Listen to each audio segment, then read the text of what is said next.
Amados e amadas, vos saúdo com a paz do Senhor Jesus, pastor Stanek, pregador do mato, e mais uma mensagem da palavra de Deus. Você que nos acompanha ao longo do tempo, nosso abraço, Deus abençoe. Obrigado por estar me recebendo aí no recesso do seu lar, aonde você estiver, no ônibus, no trem, no metrô, no avião, não importa. O que importa é que nós estamos juntos para glorificar o nosso Deus. O nosso tema, o tema da mensagem desse momento é pecado não orar. É pecado não orar. Qual a base bíblica que nós vamos usar para esse tema? E no final, eu espero que você chegue a essa conclusão de que é pecado não orar. Quem disse isso? Profeta Samuel. 1 Samuel 12, 23. E quanto a mim, longe de mim, que eu peque contra o Senhor, deixando de orar por vós, antes vos ensinarei o caminho bom e direito. Então o profeta Samuel está colocando aqui que é pecado contra o Senhor ele não orar pelo povo, pelo rei. E vamos algumas aplicações, alguns versículos bíblicos dentro dessa linha. Tiago 4,17. Portanto, pensem nisto. Quem sabe que deve fazer o bem e não o faz, comete pecado. E não existe bem maior que o ser humano pode fazer pelo outro, a não ser uma oração. Quem sabe fazer o bem e não faz, peca. E orar é fazer o bem ao próximo. Romanos 12, 21. Não se deixem vencer pelo mal, mas vençam o mal com o bem. A oração, amados, ela faz parte da prática do amor. Quando nós praticamos o amor, é também através da oração.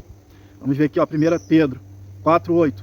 Antes de tudo, exercei profundo amor fraternal uns para com os outros, porque o amor cobre multidão de pecados. A prática do amor, ela cobre uma multidão de pecados. Então, quando eu estou orando pelo meu próximo, eu estou praticando o amor. Alguém diz que a grande declaração de amor que o ser humano pode fazer pelo outro, é dizer, eu estou orando por você. A maior declaração de amor que o ser humano pode fazer pelo outro. Eu estou orando por você. Mas não é com mentiras. Não é com mentiras. É realmente estar orando. Então, a oração, ela faz parte da prática do amor. Praticamos o amor orando pelo próximo. Tiago 5,16. A oração de um justo pode muito em seus efeitos. A oração feita por um justo pode muito em seus efeitos. Ele vai citar aqui no versículo 17, efeitos do profeta Elias. Era homem, igual nós, sujeito às mesmas paixões, e orando pediu que não chovesse. E por 3 anos e 6 meses não choveu sobre a terra. Versículo 18, orou outra vez, e o céu deu chuva, e a terra produziu o seu fruto. Elias pediu para não chover. Era a necessidade do momento. Ele estava envolvido com Deus, e ele pediu para não chover e não choveu. Amados, nós temos que pedir para Deus limpar a nossa boca, limpar os nossos olhos, purificar os nossos olhos. Não precisamos pedir por coisas como mover o monte de um lugar para o outro. Não. Precisamos orar por nós e pelos nossos semelhantes. Mateus 26, 41. Vigiem e orem, para que não caiam em tentação. O espírito está pronto, mas a carne é fraca. Antes de orar, amados, nós temos que vigiar. E está aí no nosso canal do YouTube as 3 portas da tentação. São nossos olhos. O que os olhos não veem, o coração não sente. Precisamos vigiar com nossos olhos. Nossos olhos é que enche o nosso coração, a nossa mente, de coisas boas ou coisas ruins. A segunda porta é o nosso ouvido. Que nós podemos ouvir. O que nós ouvimos é o que nós pensamos, é o que nós falamos. O que nós ouvimos e vemos é o que nós pensamos e falamos. E a boca é a terceira porta da tentação. O que sai é o que contamina o homem. E o que sai é o que nós vimos e ouvimos. Isso contamina o homem. Vigiando com essas 3 portas da tentação, então nós estaremos aptos para orar. Vigiando para termos uma mente limpa. Tem gente que ora e fala, Senhor, limpa minha mente. Essa responsabilidade não é de Deus, é minha e é sua. Eu preciso limpar a minha mente. Como que eu limpo? Como que nós limpamos a nossa mente? Filtrando o que nós vamos ver e o que nós vamos ouvir. Vai entrar coisas boas ou ruins. Jesus diz que um homem bom tira coisas boas do tesouro do seu coração, já o homem mau, coisas ruins. Se os seus olhos estiverem em treva, todo o seu corpo será tenebroso, será trevas, Jesus disse. Então vigiai, aí depois ora. São as 3 portas da tentação. Então não adianta você não vigiar, se não vigiou, não adianta orar. Por isso que Jesus manda primeiro vigiar. E são essas 3 portas. E a mais terrível é a que sai, que é a nossa língua, a boca, que tem um poder de matar, de destruir. O Tiago compara como a porta do inferno, a nossa boca. Então nós temos que vigiar com essas 3 portas para depois orarmos. Então orar é uma ordem de Jesus. Vigiar e orar. Aí você vai concluindo comigo que não orar é pecado, porque não estaremos obedecendo o Senhor. Para quem orar? Para quem nós devemos e temos que orar? Mateus 5,44, mas eu vos digo, amem seus inimigos, orem por aqueles que vos perseguem. Aqueles que nos perseguem nós queremos odiar, matar, destruir, tirar do nosso caminho. Mas o que Jesus está dizendo é isso. Mas eu vos digo, amem seus inimigos, orem por aqueles que vos perseguem. Se você está maquinando, está planejando, está como ímpio, querendo dar o troco, como o ímpio diz, tem que dar o troco. O apóstolo Paulo diz que a nossa guerra, a nossa luta não é contra ninguém humano, contra carne e sangue, é contra as potestades do inferno nas regiões celestiais. Amem os seus inimigos. É nesse contexto que Jesus chega, num contexto que os judeus estavam sob o domínio do Império Romano. Seus inimigos eram os romanos, eram aqueles que os oprimiam, que cobravam impostos deles, que os coagiam. Jesus diz, amem os seus inimigos. Amém. Orem por aqueles que vos perseguem. Orar. Está te perseguindo? Ora. Ora por ele. Amem seus inimigos e orem por aqueles que vos perseguem. Amados, esses que nos perseguem, não precisa você ir longe, não precisa eu ir longe. É pai contra filho, irmão contra irmão. Tem um hino mais ou menos nessa linha. Jesus disse que o inimigo do homem são os seus próprios familiares. Dentro da tua casa tem um irmão que te persegue. Dentro da tua casa tem uma irmã que te persegue. Talvez destila ódio por você. Amem os seus inimigos. Talvez seu irmão, sua irmã, seu primo, sua prima, seu parente, aí chegado. Isso aqui não precisa ir lá fora procurar o inimigo. O inimigo do homem será os seus próprios familiares. Jesus disse, eu vim trazer espada, estarão divididos numa casa, um contra o outro, pai contra filho, irmão contra irmão. E é o que acontece. Não precisa irmos buscar inimigo longe, está dentro das nossas casas. E Jesus está mandando amá-los. Amá-los. Orar por aqueles que vos perseguem. Se você está perseguindo também, está brigando contra a carne, está na contramão de Deus. A ordem é amar os inimigos e orar pelos que vos perseguem. 1 Timóteo, ainda nessa linha de raciocínio para quem orar, 1 Timóteo 2:1. Antes de tudo, recomendo que se façam súplicas e oração, intercessões e ações de graça por todos os homens. Orar por todos os homens. Eu oro por todos os homens. Como? Senhor, neste momento eu oro por todos os homens. Os aflitos, os enfermos, os presos, os necessitados. Eu oro por todos os homens dessa forma. É a ordem de Deus. Orar por todos os homens. Todo. Diz que antigamente se orava 1 hora, 2 horas, porque se exercia o amor através da oração. A prática do amor que encobre multidão de pecado. A pessoa dobrava o joelho e orando, Senhor, fulano, ciclano, e lembrando dos irmãos da igreja. Se você for orar pela sua igreja toda, é bastante tempo que vai ficar de joelho. E vai levantar leve dos pecados, porque a prática do amor encobre uma multidão de pecados. E Jesus disse, por se multiplicar a iniquidade, o amor de muitos se esfriará. Por isso que hoje pouco se ora. Pouco se tem pessoas de oração. Mas tem muitos. Tem muitos. E mulheres e homens que receberão galardões de pastores. Conta-se uma experiência de uma igreja e está rolando o culto, de repente o pastor vê uma coroa linda que entrou na igreja e a coroa, na visão ele está vendo a coroa linda, maravilhosa, andando na igreja. E ele diz, certamente é minha, que eu sou pastor. E aquela coroa vai e para na cabeça de uma irmãzinha, de uma anciã. E o Senhor fala para aquele pastor. Ele questiona Deus. E Deus fala com ele, se você está vivo, se você está de pé, é por causa das orações dela. Não orar é pecado. Orai por todos os homens, com ações de graça.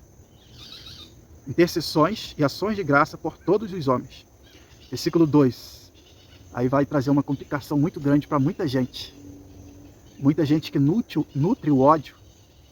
Foi contaminado pelo ódio espalhado nas mídias, nas redes sociais. Sem entender que Deus governa esse universo. Deus governa esse universo. Versículo 2, 1 Timóteo 2:2. Pelos reis. Continuando falando sobre a oração. Orar por todos os homens, pelos reis, e por todos os que exercem autoridades, para que tenhamos uma vida tranquila e pacífica, com toda piedade e dignidade. Orar pelos reis. Você já orou pelo teu presidente? Já? Não? Então está em falta com Deus. A ordem é orar pelos reis, por todas as autoridades. Todos que exercem autoridade sobre você. Seu líder, seu pastor, os pais, precisamos orar pelos nossos pais, que exercem autoridade sobre nós, seu encarregado, seu chefe, sua patroa, seu patrão. A ordem do Senhor é orar por todas essas pessoas que exercem autoridade sobre nós. Por quê? Deus que os colocou lá. Ainda que seja para te punir. E às vezes Deus permite para poder forjar o seu caráter, o meu caráter, um faraó na sua vida ou na minha vida. Deus permite. Mas ainda que esse rei seja para o nosso mal. Lembra que Deus falou, o rei da Síria, vara da minha ira. Ele foi chamado para disciplinar o povo de Israel. Teve outro que quando o profeta foi ungí-lo, o profeta começou a chorar, tal de Azael.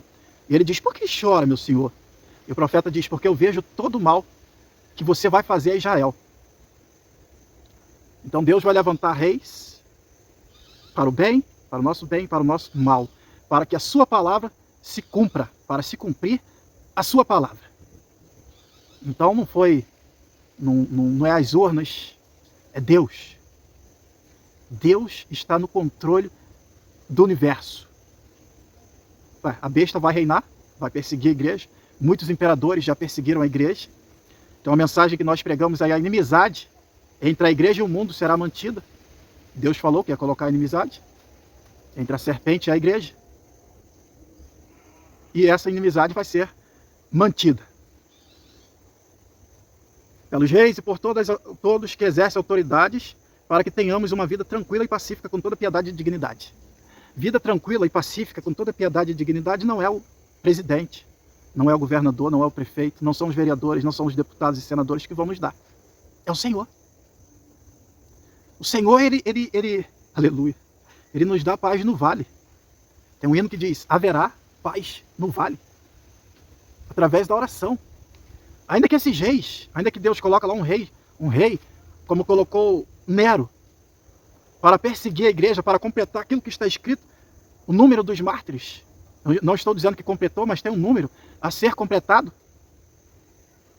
O apóstolo Paulo, que foi morto no império de Nero, na gestão de Nero, o imperador, ele zombou da morte. Ô morte, onde está a tua vitória? Onde estão os teus aguilhões? Se Paulo estivesse caminhando para a morte hoje, ele cantaria assim, mais perto quero estar, meu Deus, de ti. Aleluia. Uma das evidências, amados, de que o homem está longe, está se afastando de Deus, é quando ele quer viver nessa terra só na abundância. Só na abundância. Não quer adversidade. Na abundância goza, diz Salomão. Goza. Come do bom, do melhor, compra roupa, viaja. Mas virá adversidade. Tempo de rir, tempo de chorar. Aí na adversidade considera que Deus é o mesmo. Que o nosso reino não é neste mundo. Nós somos embaixadores de Cristo. Seremos vítimas eternas da inveja. Eterna não, até Jesus voltar. Da inveja, por estarmos neste mundo, representando o reino de Deus. Foi posto por Deus reis, governantes para matar, para perseguir a igreja. Deus não é um Papai Noel, Ele é soberano, Ele faz o que Ele quer. Só que tem uma coisa, esses homens que foram martirizados, que foram incendiados vivos, os algazes, os soldados de Nero, do Império Romano, eles viravam os corpos, e para surpresa deles, o rosto daquele crente era de paz, um semblante alegre, de quem já estava com Deus. Deus governa esse universo.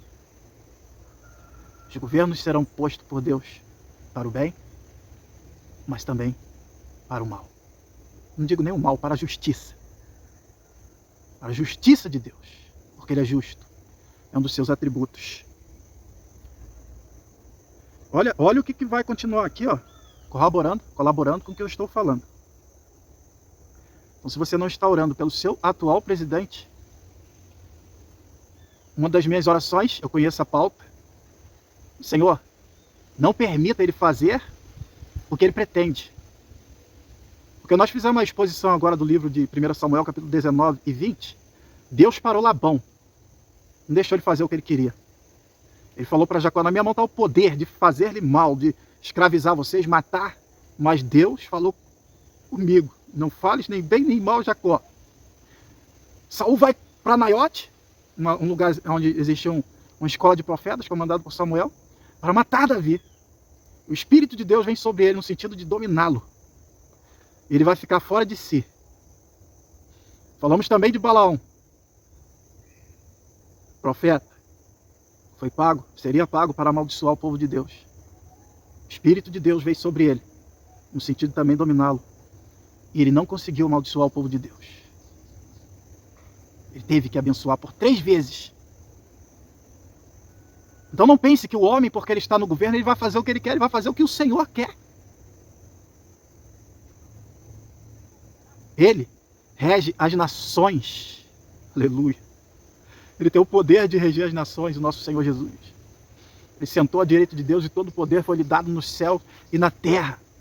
Nenhum poder será dado sobre a igreja se não vir do Senhor. Então eu oro. Não deixe ele fazer o que ele quer, mas todavia seja feita a tua vontade. Pelo outro lado, amados, não vou ser hipócrita. Eu digo, ora vem, Senhor Jesus. E fico querendo que as coisas aconteçam para que Jesus volte logo. E uma das coisas previstas é a perseguição da igreja. É a grande tribulação. E qual o governo que vai ser o instrumento de Deus? Será esse? Será o próximo? Não importa. A nossa obrigação é orar pelo governo. Tem outro texto que nos manda orar pela paz de Israel. E olha aqui Romanos 13, 1 e 2. Todos devem sujeitar-se às autoridades governamentais, pois não há autoridade que não venha de Deus.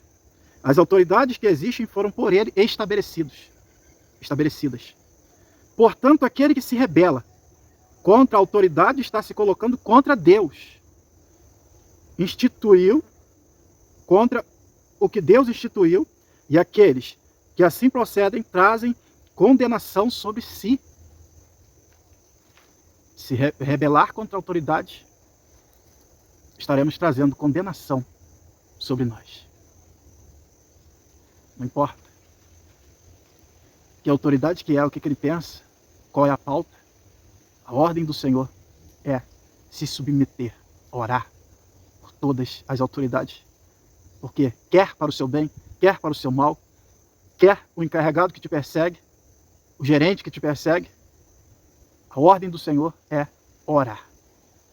Ore por ele, ore por ela, e ore pelo presidente que nos governa e foi colocado por Deus. Esse texto aqui deixa bem claro. Foi disseminado ódio em muitos corações. Eu te convido a sentir o que Deus sente de nós. Ai de nós, se não fosse as misericórdias de Deus. No coração do homem, da mulher de Deus, não pode morar o ódio, a mágoa, o rancor. Não. Troca isso pela misericórdia. Precisamos sentir misericórdia daqueles que nos perseguem, das autoridades. Precisamos sentir misericórdia.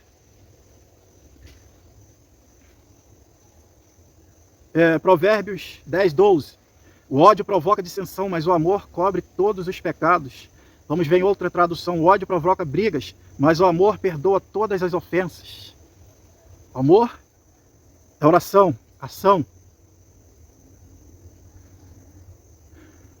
E amados, não ore para Deus punir, matar ninguém. Eu já fiz isso e Deus disse para mim, eu não aceito esse tipo de oração. Como o Tiago diz, da nossa boca não pode abençoar e ao mesmo tempo amaldiçoar os homens. A nossa boca é para abençoar. A nossa luta não é contra os homens, é contra as potestades do inferno. Lembro-me de um pastor que ele disse, Senhor, tira todos esses crentes que não presta da igreja, que procede assim, crente lampão, relaxado, tira tudo daqui. E Deus mostra para ele uma fila de crentes saindo da igreja, e ele era o primeiro da fila. Então, não ore com ódio, com ira, com mágoa, com rancor, mas troca tudo isso, ora a Deus com misericórdia. Nosso coração tem que morar a misericórdia. A ira dura só um momento. Se você vive já há dias planejando a vingança, a Bíblia diz que a vingança pertence ao Senhor, você está sem Deus. Troca isso pela misericórdia, pede a Deus para ter misericórdia de você, para Deus tirar isso de você, e passa a orar para Deus abençoar o que te persegue, para Deus abençoar a autoridade, o governo. Você olha para o rosto dele com ira, com ódio. Isso não é o procedimento de um homem e de uma mulher de Deus. Você tem que olhar e sentir misericórdia. Aleluia. Misericórdia. É isso que Deus quer de nós. É muito importante também, amados, o local da oração, onde orar. Certo que nós podemos orar, o apóstolo Paulo diz para nós orarmos em todos os lugares, mas tem um local, tem um lugar santo, separado para isso, que é o santuário. É a casa de Deus, onde um dia Ezequias entrou, estava sendo afrontado por Senaqueribe, prendi a Ezequias como um pássaro numa gaiola, tomei dele 46 cidades fortificadas, prendi ele como um pássaro na gaiola, diz Senaqueribe, o rei da Síria. E a Bíblia diz que ele manda os seus oficiais não responderem nada, os insultos, as afrontas. E a Bíblia diz que ele entra na casa do Senhor e estende perante o Senhor todas aquelas afrontas. E existia uma interrogação de Senaqueribe e dos seus oficiais. Quem é o Deus que vai vos livrar da minha mão? E não compete a Ezequias responder. Ele lança aos pés do Senhor aquelas afrontas por escrito. E Deus envia um anjo, mata aquele exército e responde, eu sou o Deus de Ezequias. Aleluia. Asaf está perturbado, salmista. Ele diz, até que entrei na casa do Senhor. Aí ele vê o fim do ímpio. É lugar separado. Onde o Senhor diz, está aqui, 2 Crônica 7,15. Estarão abertos meus olhos, atentos meus ouvidos à oração que se fizer neste lugar. Santuário, a casa de Deus, lugar de oração. E as nossas orações diárias? O Senhor tem falado para nós separarmos um cantinho, santificarmos, Separar o cantinho é santificar. Santo quer dizer separado. Para nós dobrarmos os joelhos e falarmos com Ele. Você tem o seu cantinho na sua casa para falar com Deus, para a intimidade, para orar pelo governo, para orar pela paz de Israel, para orar pelos irmãos da igreja? Ou você está pecando, deixando de orar? Temos que ter um cantinho para falar com Deus. Temos que ter o nosso lugar reservado para a guerra contra o inferno. É o canto da guerra. É muito importante isso. Amados, hoje em dia, sempre, Satanás criou atrações, distrações. Nosso cérebro humano, ele tem uma busca desenfreada por prazer e satisfação. E hoje, com o avanço da tecnologia, o avanço científico, nós temos muitas coisas a mais do que tínhamos antes para nos dar prazer, para nos satisfazer, e alimentados pela nossa carne, nós distanciamos de Deus. Olha só o que aconteceu. Quando Daniel soube que o decreto tinha sido publicado, foi para casa, para o seu quarto, no andar de cima, onde as janelas davam para Jerusalém. 3 vezes por dia se ajoelhava e orava, agradecendo ao seu Deus, como costumava fazer. O que Satanás tem criado? Aqui ele criou um decreto para Daniel parar de orar. E isso envolvia a morte de Daniel. E se você parar de orar, se eu parar de orar, o inimigo tem criado atrações, distrações. Aí nós vamos morrer. Espiritualmente. Daniel não tem medo da morte. Não importa se ele vai morrer. O que importa é falar com Deus. É estar com Deus. O que tem te impedido de orar durante o dia? Durante a tarde, a noite? Eu carrego um lema de não falar com ninguém antes de falar com Deus, que vai nortear o meu dia, que tem um poder para me livrar de todos os males, guiar os meus passos, orientar as minhas decisões. E você? Qual é a primeira pessoa que você fala durante o dia? Porque está escrito: amarás o Senhor teu Deus sobre todas as coisas. Antigamente, se amava as pessoas e usava as coisas. Hoje, os valores estão invertidos. Usa as pessoas e ama objetos. Como o celular que eu estou gravando, como esse tablet. Onde está o seu amor pela sua igreja, pela sua família? Ou essa tecnologia tem te distanciado de Deus a esse nível de você não orar mais? Daniel não quer saber de decreto de morte. Ele quer saber de estar aos pés do Senhor, de falar com Deus. Nada pode impedir a sua comunhão com Deus. Os prazeres do mundo pouco valem para mim, diz um hino. Negue-se, pois, a si mesmo, toma cada dia a tua cruz e segue-me. Você tem se negado? Ou tem andado nessa busca desenfreada por prazeres e satisfação? Os ídolos das redes sociais, dos jogos, das séries, têm te impedido de orar, de falar com Deus? Arrependei-vos e convertei-vos. Não orar é pecado. E se converter é pedir perdão a Deus. Dar uma volta de 90 graus e abandonar tudo pelo Senhor. Amarás o Senhor teu Deus sobre todas as coisas. É por isso que o caminho é estreito e a porta é apertada.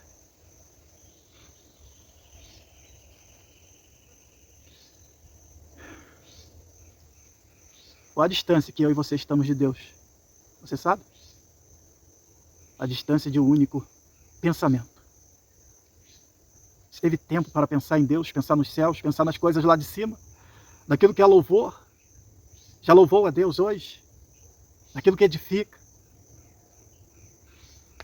Ou está sujando a sua mente com mentiras, como são os filmes, as séries, aquilo que o ser humano gosta, que faz parte da nossa natureza pecaminosa, que é sexo, intriga, sedução, notícias de morte, violência? Nós gostamos dessas baboseiras, por isso que Jesus diz: se quiser vir após mim, negue-se, pois, a si mesmo. Pois não adianta orar, Senhor, limpa a minha mente. A responsabilidade é sua, é minha, de limpar a nossa mente. Com as 3 portas que eu falei no começo, que você está vendo, ouvindo e falando. Você só vai falar o que você vê e ouvir. Deus está de você e de mim à distância de um único pensamento, uma única oração. Não podemos deixarmos ser vencidos pelo mal, por Satanás, pelas suas atrações, distrações. São milhares de criadores de conteúdo. A inteligência artificial, o algoritmo das redes sociais te serve para a tua destruição, para a nossa desgraça. Não orar é pecado. Não orar é pecado. Temos a obrigação de estarmos falando com Deus. Relacionamento. A oração é uma audiência nossa com Deus. Um homem pecador deixa de orar. Um homem de oração deixa de pecar. Diz alguém. O grande pregador Billy Graham disse: ore até se tornar amigo de Deus. Tem um hino que diz que Jesus Cristo teve completa vitória, porque ele sempre viveu em oração. O hino: no jardim Jesus Cristo clamava, quando os ímpios o foram prender. Ele teve completa vitória, porque a sua vida, mesmo sendo filho de Deus, foi pautada na oração. Vamos ver, para fechar essa mensagem, as 2 últimas orações do Senhor Jesus na cruz. E dizia Jesus: Pai, perdoa-lhes, porque não sabem o que fazes. Lucas 23, 34. Pai, perdoa-lhes, porque eles não sabem o que fazem. Jesus nos ensinando a misericórdia. É o que eu estava falando. Ele podia: Pai, acaba com eles. Não, perdoa-lhes, misericórdia. Eles não sabem o que fazem. É isso, essa deve ser a nossa oração muitas das vezes. A última oração de Jesus na cruz. E clamando Jesus com grande voz, disse: Pai, nas tuas mãos eu entrego o meu espírito. E havendo dito isto, expirou. Lucas 23, 46. Tetelestai. Está consumado. Dito isto, morreu. Expirou na cruz. Imagina o esforço que ele fez para essas 2 últimas orações. O corpo mutilado, ou melhor, rasgado, a coroa de espinho, os pregos nas mãos. Mas para escrever aqui, alguém ouviu a sua voz, porque ele orou em voz alta. Alguém ouviu a sua voz. Está consumado. E quando você estiver caminhando para a morte, o que você dirá? Se não tiver uma vida pautada na oração. Não orar é pecado. Arrependei-vos e convertei-vos. É mudar de direção. Tirar, a partir de hoje, diante dos seus olhos, tudo que te atrai e distrai. Diante dos seus olhos, dos seus ouvidos. Toda atração, toda distração que Satanás criou para você não se relacionar com Deus através da oração. Não orar é pecado. Se converta hoje, se caso você estiver nessa situação. Que Deus nos abençoe. Até a próxima mensagem. Um abraço a todos.